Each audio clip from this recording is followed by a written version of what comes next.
Here it is. The game of the year at the Game Awards 2016 is Overwatch. It's almost impossible to think about this moment. How we got from the highest award in the industry to, well, where we are today. Overwatch was a game truly ahead of its time, being one of the biggest games of the last 2 decades and instantly becoming an almost recognizable IP. From being ahead of its time to having time pass it by, this is the downfall of Overwatch.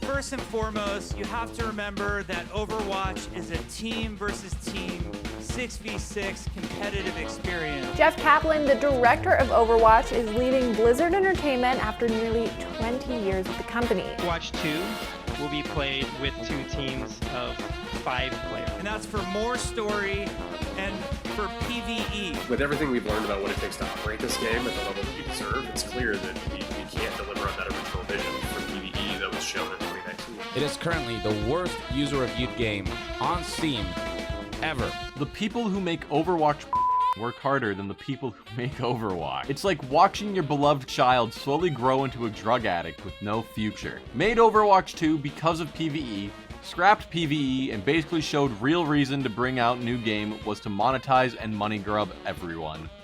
Never forget. But I really need to see what Overwatch has to offer, don't you? It's going to be a ton of fun.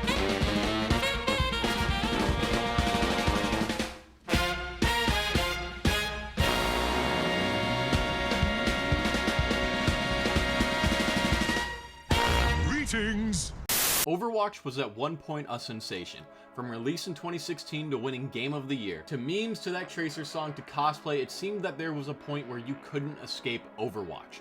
Even if you hadn't played the game, I'm sure most people could at least recognize the game's mascot in Tracer. A game this big of a hit surely couldn't fail. Like most live service games over the years, popularity would dip in and out.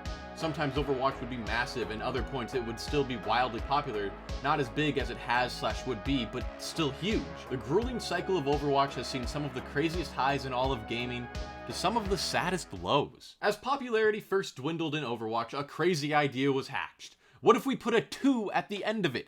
Yes, to drive up interest in a game that was slowly making its way out of the public conscious, a sequel to Overwatch was announced. A mere 3 years later. What would be different this time?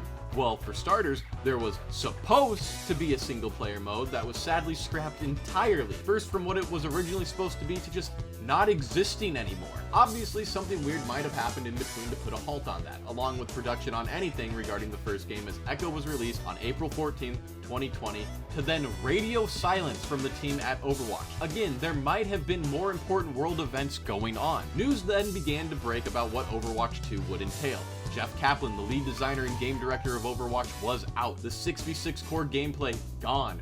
Now going to 5v5, removing one tank from the game entirely. The game would now be free to play, getting rid of the always controversial loot box mechanic and replacing it with a battle pass like Fortnite. The big kicker though is that all the new characters were to be released in the battle pass until very recently, where they have since gone back on it. Characters were going to be reworked, and some maybe even changing roles. All of this was divisive amongst fans, both old and newer. There were some good ideas in here, but for every good idea, there was a problem in execution. But nonetheless, everything was all set for the release of Overwatch 2 on October 4th, 2022. Curiosity from the people would once again make Overwatch a massive success in the gaming sphere. Free-to-play model was absolutely a great call, making it possible for literally anyone on any system to find and perhaps enjoy Overwatch. But curiosity only gets you so far. Overwatch would once again begin to dwindle in popularity, and it might be safe to say the peak of what Overwatch was is now far behind us. What's left is a very loyal and passionate fanbase that have maybe the biggest love-hate relationship with a video game. As someone constantly exposed to Overwatch one way or another, it is always the same type of talk. No matter what, when making a game that will constantly have balance changes, sometimes the game will be left in a very rough spot. I'm not advocating or would ever defend Blizzard on this stuff, but I think it's important to try and find the real feelings we have toward competitive shooters like Overwatch. What is so addicting about the competitive shooter and Overwatch as a whole that has made both staples in the modern gaming landscape?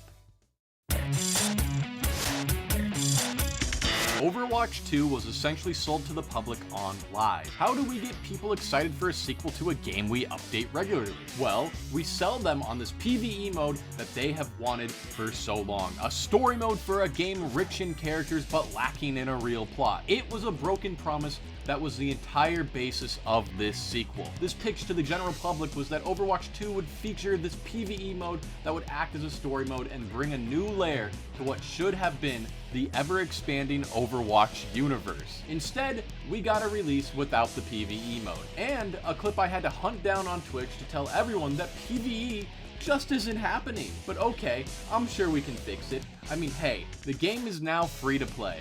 They said they would make some changes to some characters and move around people in new roles, so at least that's kind of making the game sort of fresh. Well, about that. Mysteriously, in April of 2021, a full year before the game had released, lead game designer and director of Overwatch 2 had stepped down from his role and left Blizzard. Little was known about this decision, and then randomly during one of the first updates post-Kaplan, it was announced that Overwatch 2 will be played with 2 teams of 5 players. Overwatch 2 would be 5v5 instead of 6v6. Yet another broken promise from this initial announcement to release of the game. Kaplan described the sequel saying, To remember that Overwatch is a team versus team 6v6 competitive experience. Then all of a sudden, it wasn't that. The news of Kaplan's departure should have been a giant red flag to how Overwatch 2 would be handled, and revealed that others had a vision that was clearly different than Kaplan's. It's hard to fault Kaplan, though, for leaving the project. As revealed by the video Blizzard Dev Leak explains why Jeff Kaplan quit, it talks about the overall power structure in Blizzard at the time, how different types of games, i.e. Diablo 4, was making an exponential amount of money, and that Blizzard as a whole didn't view the PvE mode of Overwatch 2 in a similar way. They didn't think it could make that money back. This could also explain the new model of how Overwatch 2 is ran, moving off of the loot box system into a battle pass, one that has seen a significant profit for a game like Fortnite, which has to have made the single most money out of any game ever at this point. Instead of mixing both paying $40 for the game itself as well as still having purchasable aspects to the game like the original, Overwatch 2 would see the battle pass system and just do that. Which, again, whatever. I think free-to-play is a good model for live service games. However, with the ever-changing landscape at both Activision-Blizzard and the live service genre itself, there was some pressure to change Overwatch itself. So the basis of the sequel was the PvE mode, the live service missions and story mode. And what about that was brought to this new game? Let's talk about Invasion. Invasion was a group of 3 story missions costing $15, and clearly what Invasion is the originally promised story mode, just not anywhere close to the original vision. It reuses the story of the originally promised mode, it has shorter missions, and nothing to really equate to worth. The attempt was to use what was already mostly done with cut features from the originally planned PvE. Again, the big decider in this being called a sequel was due to this PvE mode. This was like the only justifiable thing to it. Overwatch 1 could have went free to play, moved heroes around, and done these balance changes. This story was the one thing propping it up, and now to have this disjointed release schedule of 3 missions costing $15 each, with these missions only taking around 20 to 30 minutes to complete, making this entire $15 experience only an hour and a half. People were like, well, these missions are fine, but they're not $15 worth fine. Well, you could see why people didn't think it was worth it. And boy oh boy did the sales of this thing prove that. I cannot find for the life of me how this DLC sold, and we'll go over some of the inner business a tad later, but let me just tell you, it didn't sell too well, because the missions were released on August 10th, 2023, and on March 22nd, 2024, it was revealed that not only were there no more planned PvE missions coming to the game, but most of the team had been laid off, signifying that the one thing used to give credence to the idea of a sequel was now dead. And like everything, Overwatch 2 was built off a broken promise, a lie to try and bring back all the walks that had made the first game so successful. And with all of this just now being gone, what does the new game have to show for it that was even originally promised? Well, there were in fact new heroes. That is a true thing that they did, but PvE canceled. 6v6 was brought down to 5v5 because, as we've established, reasons, and everything Overwatch 2 was supposed to be was gone. There seemed to be no real purpose to this change whatsoever. Instead, what appeared as Kaplan quit was that the entire foundation was changing to be a more traditional 5v5 competitive shooter along the lines of Valorant, Counter-Strike, and Siege, becoming a game that falls in line with the crowd rather than being the trendsetter Overwatch started as.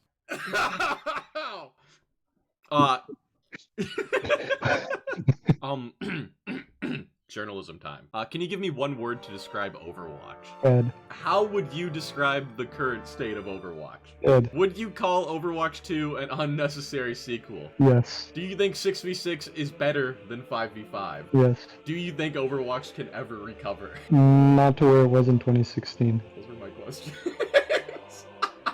You want actual answers now? Yeah, if you want to, like, go in on any of those other questions. Overwatch was a trendsetter, which in one aspect is amazing. Like I have said probably in numerous of my other Overwatch videos, Overwatch was the combination of a MOBA with a first-person shooter, combining the extremely successful world of like League of Legends with the also successful world of Counter-Strike. Overwatch was the first of its kind and started a trend that would see games like Paladins and Battleborn, games that were more interested in being Overwatch than having a unique identity. You know what's kind of endearing about Overwatch? How clearly the people originally involved fucking loved Team Fortress 2. A tiny history lesson, I guess, since this video probably isn't long enough, but Team Fortress 2 was probably the first ever hero shooter. It is one of Valve's many crown jewels to the video game landscape, a game that still today has a very active player base, also very loyal because the game has been around now for 17 years. And oh boy, these servers are still populated. What the hell?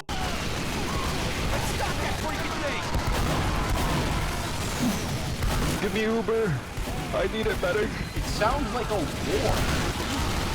Like this stuff is going to haunt me. Team Fortress 2 is the first modern hero shooter, consisting of multiple roles, those being attack, defense, and support, which is kind of reminiscent to the humble beginnings of Overwatch, when the DPS characters were first split up by attack and defense. Team Fortress 2 was essentially the catalyst for Overwatch. It's not as simple as Overwatch being a copy of the other because Overwatch was still unique, but there were some tells of the impact TF2 had on Overwatch. And it's an impact that is actually inevitable, I feel. See, Overwatch being the second super mainstream hero shooter means no matter what, the comparison would be made. The interesting thing though is that most of the heroes in Overwatch differ from TF2 characters.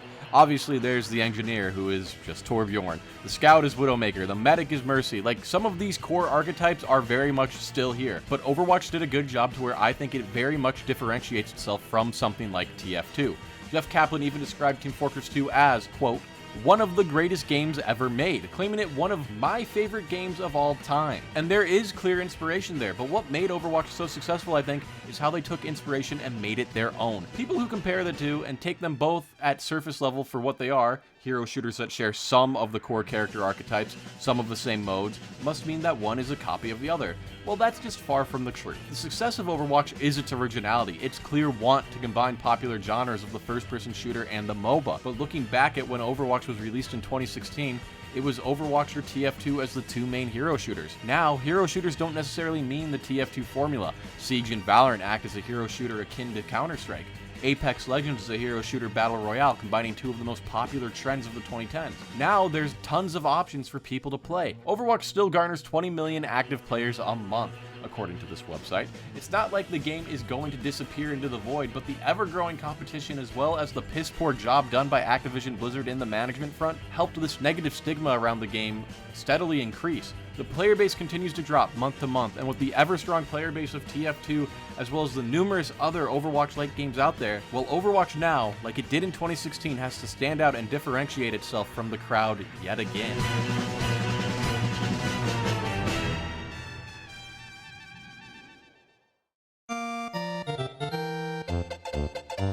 One of the most controversial changes from Overwatch 1 to 2 was the removal of a tank, going from 6v6 to 5v5. Here are my friends' first reactions to the news. Guys, I don't want Overwatch 2 to come out anymore. Thinking about it, bring Overwatch Jeff 2 Kaplan is going to suck if they keep announcing changes to lol. characters for a game that isn't out yet, even though these same characters are already in the current game not receiving the changes. So, you know, not the most positive reception. And I think Overwatch 2 being 5v5 is a fine idea. Now, we don't know the real reasons for the change to 5v5, but what can be assumed as the positives was that this was a new thing to try and bring back lapsed players.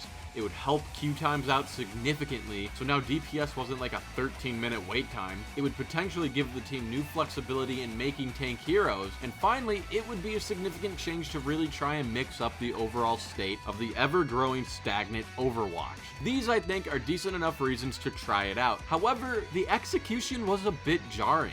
A lot of the changes of the tank role, didn't really do anything. Instead, what we have is a constant fight between the developers and the tank role, trying to get it to a point where it can either be A, enjoyable to play, B, balanced, and C, look back at point A. Instead, we constantly have a new tank enter the game, like a Ramatra or a Mauga, and then they've just run the game for a little bit. Still have that? Holy shit.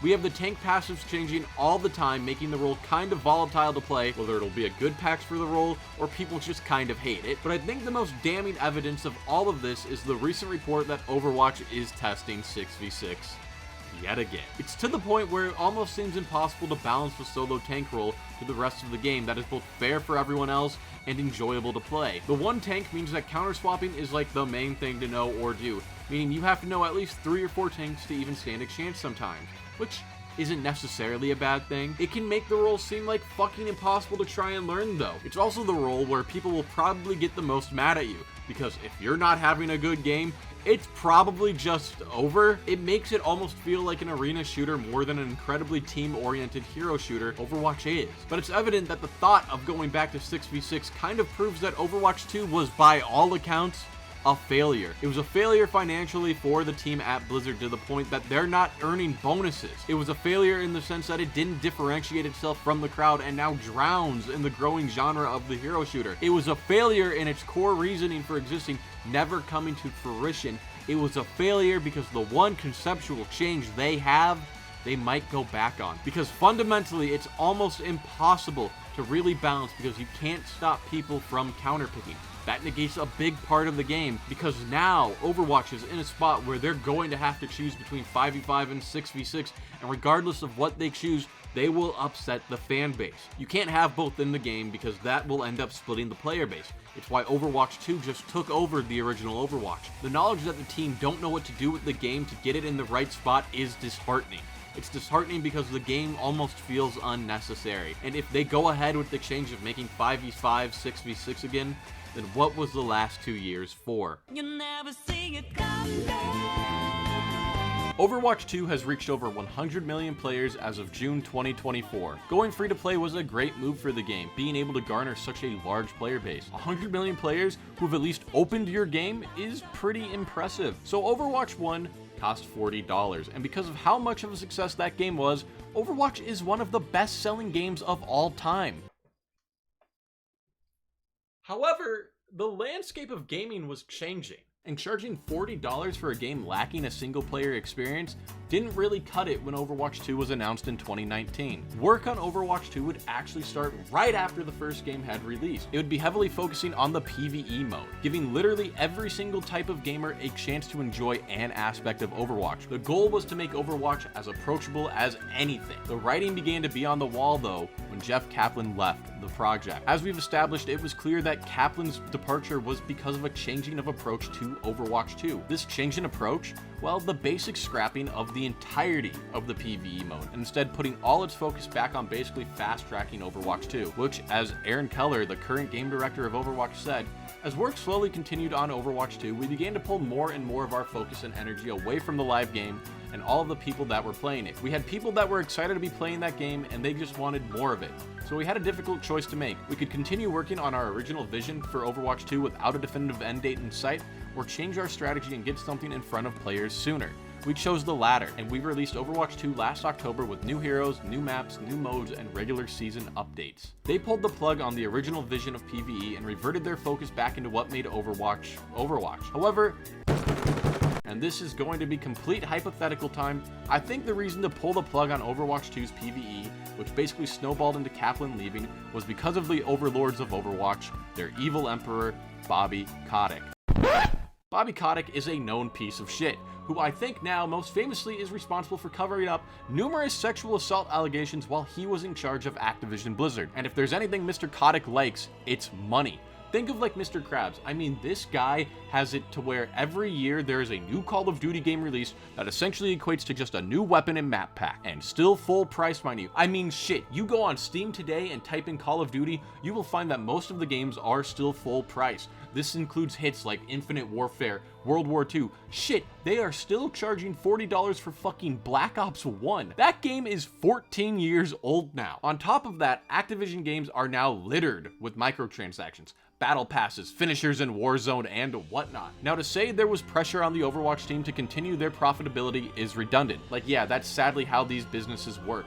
Everything will always come down to the almighty dollar. However, Kotick's management style didn't really help breathe creativity and the want to make something well made. According to the Bloomberg article that highlighted the death of the PVE mode entirely, it states, twice a year, employees at Blizzard receive bonus checks based on the financial success of their products. Each employee is given a target number and informed that they will receive a percentage contingent upon the company hitting its profit goals for the year. These profit-sharing bonuses are an important part of Blizzard's compensation packages. For decades, prospective employees have been told that while the company does not pay base salaries as high as nearby competitors such as Riot Games, they make up for it through profit sharing from lucrative hits like World of Warcraft. If you don't know, bonuses are a giant part of the salary for game developers. These often can be up to 10 to 50% of your annual salary. So a lot of the time, for specifically Blizzard employees to get as much money as the rest of your game devs out there, they use bonuses. These bonuses for the longest time came in the form of profit sharing, which for a studio that has a game as big as World of Warcraft, you know,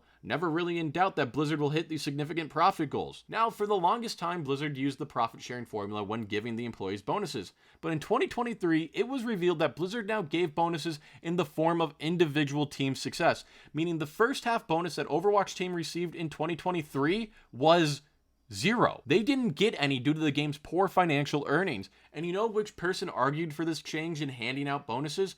Bobby Kotick. With so many people's livelihoods on the hinges of now the profitability of the games over at Blizzard, it of course relies on nickel and diming people. The reason I think Overwatch 2 turned out how it did is because of the importance of being profitable from the start. The pressure is on the people running the game more than ever to ensure that the game is profitable.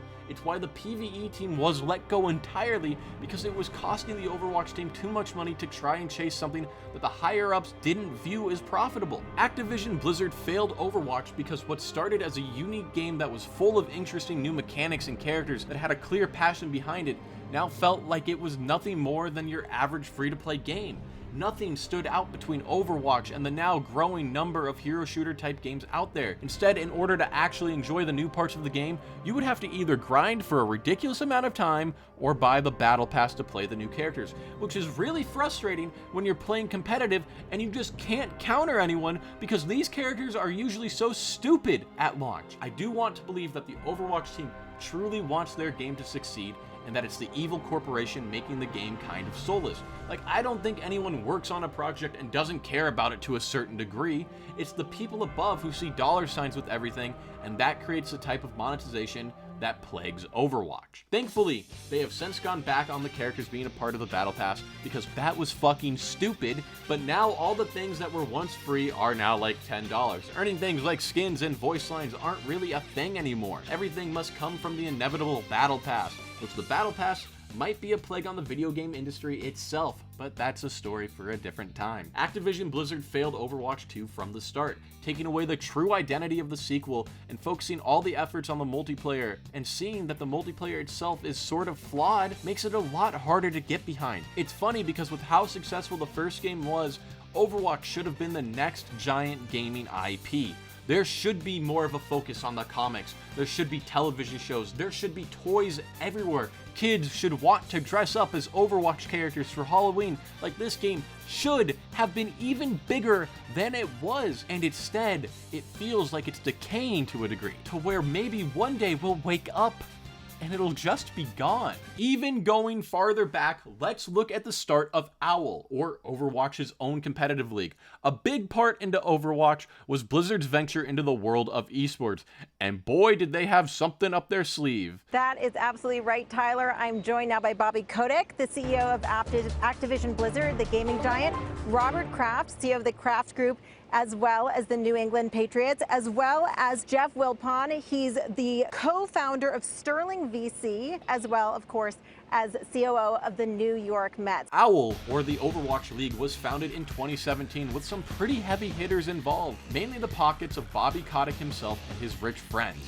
Overwatch was a game that appealed to both casual and competitive gamers. However, when it comes to the downfall of Overwatch, all of it can come back to the Overwatch League. When thinking about a player base, a very, very small fraction are the competitive gamers. The idea of what is meta and isn't should only affect a small fraction of people, except it very much doesn't. Originally, Overwatch was played primarily by Dive, but that created the problem that only the same collection of heroes were being played. So they went in and made balance changes constantly in order to perfect the gameplay for OWL. OWL was supposed to be another surefire hit in Blizzard's foyer into esports. I mean, they already had Hearthstone, but good old Bobby Kotick saw more money to be made, so Overwatch would be getting its own league with some impressive backers, as they saw a chance to continue milking the cash cow that was esports, which in turn led to pressure on the developers to make sure whatever was meta at the time would be enjoyable to watch. They will just simply swap it away. Crucial time lost here for the Outlaws. As well as bringing balance to all the characters to make most of them viable in competitive play, since no one just wants to see constant mirror matches between teams. But as Overwatch continued adding characters, that became a little harder to control. A lot of the problems the devs faced in balancing Overwatch comes back to the addition of Brigitte. I'll boop this guy, ready? Oh, I booped her! I don't want to make, early presumptuous statements, but I think Brigitte's best character in the game. Gita was supposed to save Overwatch. He starts to shatter to completely cancel. You know how awful that was, though? To bring something different to the game. Innovation, new tactics, a fresh approach. First release, you used to be able to cancel the melee, but this was removed pretty quickly. You can see why here. Oh my god. What the fuck? A support character who was supposed to go hand in hand with the highly popular Brawl meta for the time. But upon adding her, she kind of just ran the game. And the, at one point, decently balanced Overwatch was showing its cracks, forcing the developers to have to roll lock people. See, open queue just used to be Overwatch. I mean, there was no character limits too at the start, meaning you could have a team of Genjis dashing around or a team of Roadhogs just throwing that stupid hook. Stuff that was casual fun for people. But Overwatch was used as a means for Blizzard to capitalize off the esports market. The overlords obviously seeing how successful the game was on launch and then turning it into an esport a year later. And because of that, there was a lot more to balance between the characters themselves, making them all viable, and making sure the game was enjoyable. And they succeeded in none of those things. Character balancing in a game with so many characters is a large undertaking, and obviously it wouldn't be perfect, but when it is broadcasted at such a stage as OWL, it showed very publicly the state the game was in. Not all the characters were viable. As alluded to earlier with Brigitte, there was a very popular meta used that would change the foundation of Overwatch, the GOATS meta. 3 tanks, those being Reinhardt, Zarya, and D.Va, and 3 supports, being Zenyatta, Lucio, and Brigitte, and that was just Overwatch until the force of role queue.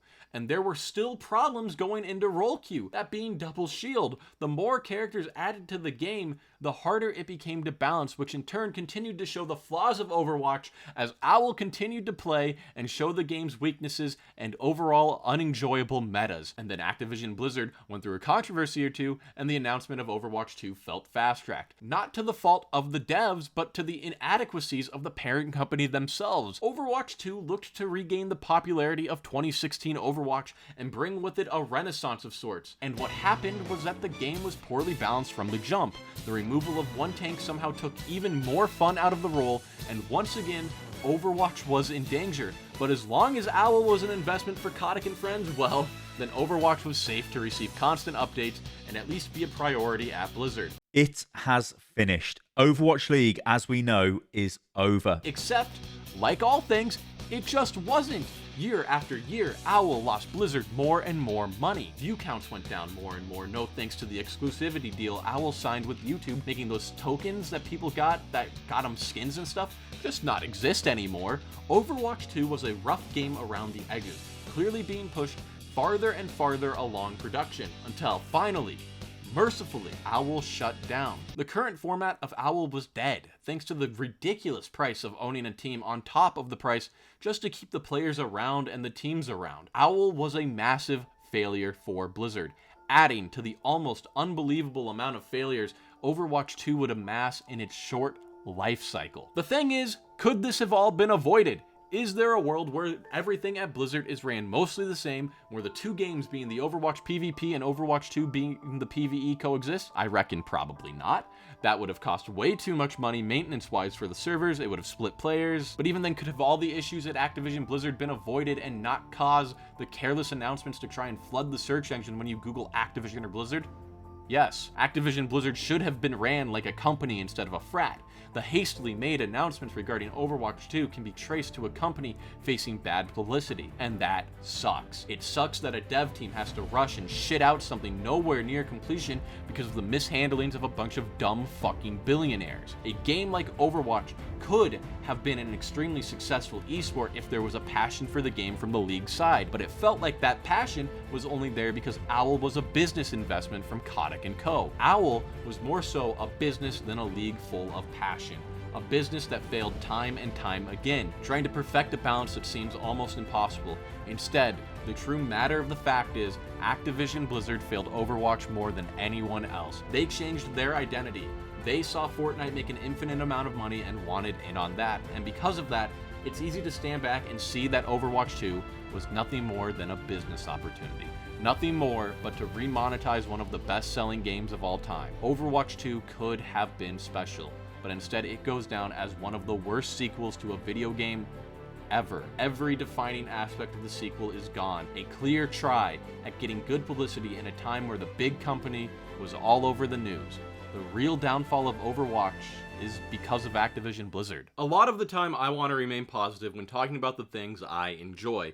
I find it very dumb to be annoyed at the things you do in your free time, because why would you fill your time up with things you actively say you dislike? Like, I think the thing is, when people bang on about how much they hate Overwatch, obviously I don't think they hate the game, but I see it more as a call for change.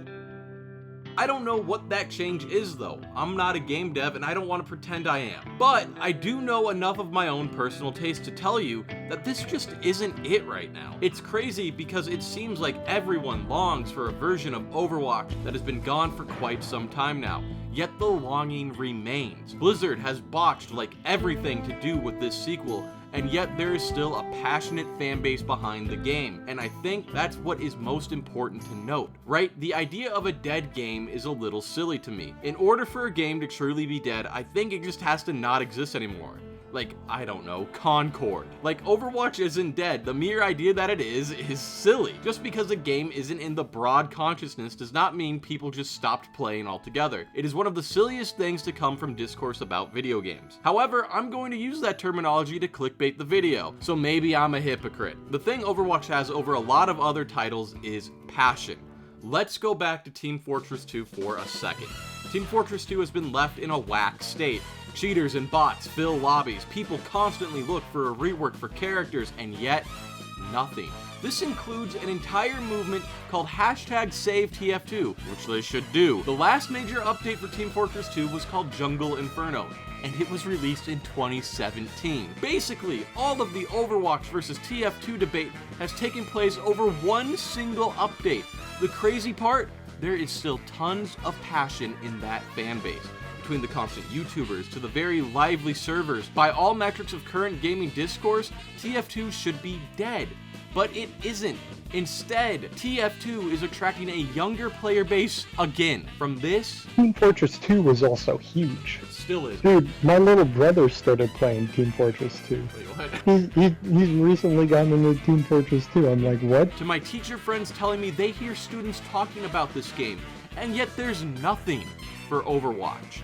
You see the two major hero shooters out there, and the one that has been stagnant this entire time is the one people continue to gravitate to. Overwatch 2 had a lot of good ideas. This PVE mode that would have been some RPG thing akin to Destiny could have been huge. Instead, it's a story of corporate greed, a story of dumbass CEOs, and a story of a game that changed when it really didn't need to. Overwatch 2 is bluntly not a very good video game, yet I play it. I play it and I yearn for a time that is 8 years in the past now. I play it because at its core, it is a fun game. I don't think we'll ever get to a point where we look at Overwatch and we see the highs of 2016.